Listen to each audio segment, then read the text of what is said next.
afternoon. It is 4 p.m. here in South Korea. I am Arirang News. AI anchor, Ari.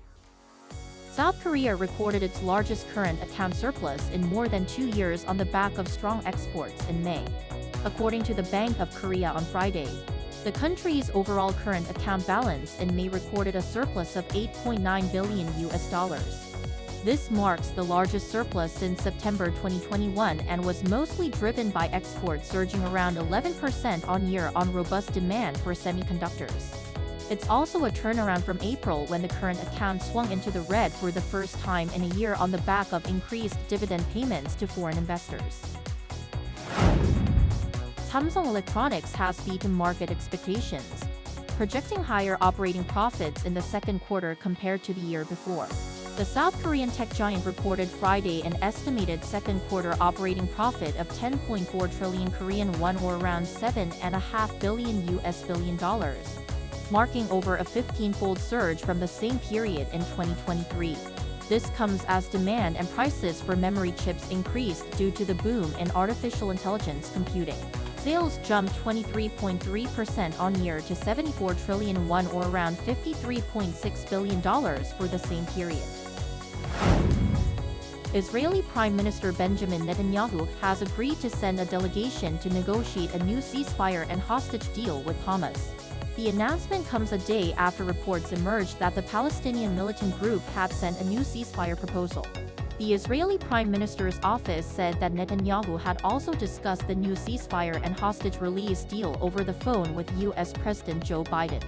During the talks, the Israeli leader also emphasized his firm stance that he will end the war once all goals have been achieved. Meanwhile, the Lebanese militant group Hezbollah targeted military bases in northern Israel for the second day straight with 200 rockets in total fired. They say it is retaliation for an Israeli airstrike that killed a senior commander on Wednesday. Police in Seoul have conducted their first interrogation of the driver behind the deadly car crash that killed 9 and injured 7 others near City Hall on Monday night. During the 2-hour interview, the driver reiterated his initial statement that it was sudden unintended acceleration that caused the deadly accident. According to the 68-year-old driver surnamed Cha, he tried to step on the brake pedal, but it was stiff and could not be pushed down. Additional investigations will be conducted to inquire about the basis for determining sudden unintended acceleration, whether there were any abnormalities during the vehicle operation, and why the driver was driving in the wrong direction in the first place. This summer in Russia is proving to be one of the hottest seen in more than a century.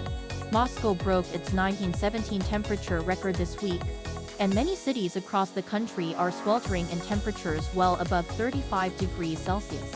According to the Phobos Weather Center, on Wednesday, the mercury rose to 32.7 degrees Celsius in Moscow, topping the record set in 1917 for that day by half a degree. Phobos stated that records were broken across the country from Russia's Pacific coast to Siberia and regions closer to Europe, while many Muscovites are finding relief in the city's fountains and parks. Moscow Mayor Sergei Sobyanin urged residents to take precautions amid the heat wave. That is all for today. Thanks for watching.